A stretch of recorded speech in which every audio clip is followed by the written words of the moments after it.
Black Americans are heading back to Africa for a sense of belonging and peace. African governments are inviting them to return for economic reasons. Until both sides admit to that, people will keep losing money, getting scammed, or blaming an entire continent. The truth is simple. There's no utopia here on earth, only accountability. Another video just went viral. A Black American man living in Uganda talking about the scams that he's experienced, his frustrations with the local mindsets. He criticizes Burkina Faso as well, and overall, he calls Pan-Africanism Pan-Scam-inism. And honestly, I've been meaning to talk about this for so long because that's just not about one person, right? It's about a bigger pattern. So the modern year of return Africa movement really took off with Ghana in 2019, and it was genius marketing. They used celebrities to attract African Americans to move back to Ghana. Since then, other countries from Sierra Leone to Burkina Faso and Benin have launched their own versions, each promising reconnection through residency or citizenship. Let's be clear, the Return to Africa movement really wasn't just about a homecoming and some kind of utopia. It was about economic opportunity for the continent, tourism, real estate, investment, conferences, and that's not a bad thing. It's called business. But if you come from the West, then you need the discernment to understand the difference, what's being sold and why. Because while you're searching for belonging and a connection back to your roots, someone else is probably looking at it more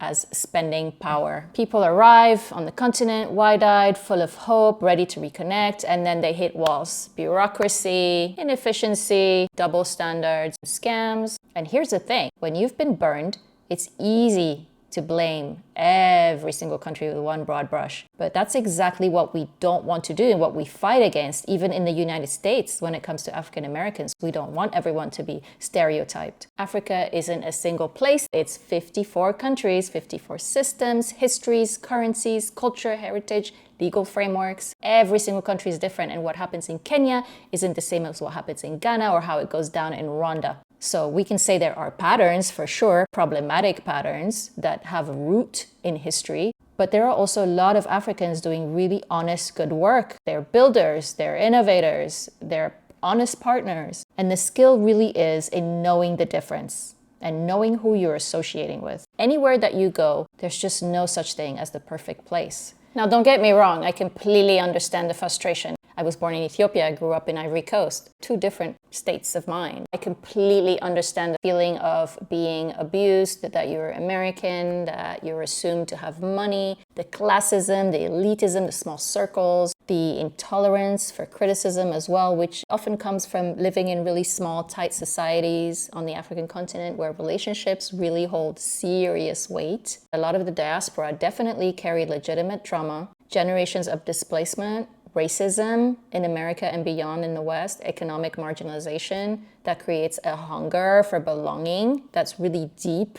It's valid, but it's also not the whole story. If you've lived in the Caribbean, which I have for many years, then you know that exists there too. The class divide, rich versus poor, who's serving, who's served, who has access to certain spaces, who's scamming. All of it plays out, whether it's Accra, Kingston, Santo Domingo, Nairobi. The poster of the video also said that a lot of Africans operate from survivalism mentality, not abundance, even though they're rich. Decades of instability, corruption, broken systems, not knowing what's coming tomorrow is very often the case in many African countries. Of course, that's not an excuse for scamming other people. It's also not part of our culture as Africans. Governments, sure, there's corruption there, just as there is in other parts of the world. Private individuals who scam, you bet. That also exists, just like every other part of the world. We do hold privilege, however, if we're coming from US or Europe. We come from an abundance mindset because that's what we've seen. So when we show up expecting meritocracy and equal treatment and dealing, well, then the disappointment follows. Beware also of the idea that you're better than, and I've spoken about this in other videos. It's really a Western mindset to come in and think that you're going to save the place or that you have better ideas, that you're more efficient. It just reeks of colonialist language. And Africans are not receptive to that at all. There's a difference between wanting to collaborate and exchange ideas versus, we do this better, why can't you just learn? I do agree that if you have bad experiences, you should confront the person and tell them about it. But, going online and talking about it, that's just not also part of the culture on our continent to do that. Most people who go through these things just don't have the privilege of picking up and returning with a blue passport to US or Europe, so they have to think twice before they say things online. So for Black Americans who are serious about relocating, approach it with the same vigor as you would a business deal in New York or London, and really think through every single business decision, every single personal relationship. You research the laws for yourself, you go on the ground and find out more before you wire a single cent to anyone. Many African systems are very complex systems when it comes to land ownership and real estate. Hire a professional after you vet them. Connect with African Americans who've lived there for more than 3 years and are doing well. They've figured out how to manage and how to navigate the system.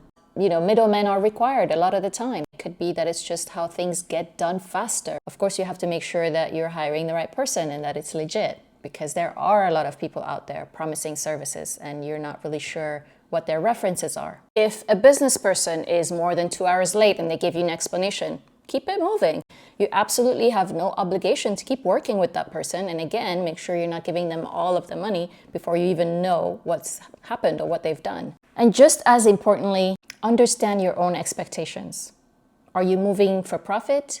Are you moving for purpose? Are you looking for belonging and healing? Because those are very distinct reasons and they require very different mindsets. I'm not saying don't move to the African continent or one of its 54 countries. I'm saying do it consciously.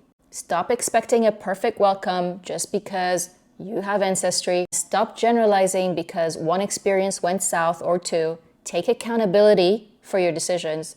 And when you go somewhere with that mindset of this is going to fix my life and give me peace, you're giving away a little bit of your power. So always keep that in check. If you're an African government or a tourism board or an influencer marketing to the diaspora, you really have accountability as well. You cannot roll out the red carpet for money from Americans and then offer no protection when they're scammed. Let's stop pretending that Africa is heaven. Neither Europe, nor US, nor Asia is. Nowhere is on this earth. Africa is home to over 1 billion people living their daily lives, an absolutely beautiful continent. Messy maybe in some parts like everywhere else, but it has a lot of really honest, hardworking people who are out there probably waiting to just meet you. So if you want to belong, start by showing up with open eyes, and that means being willing to cut people who just don't sound right.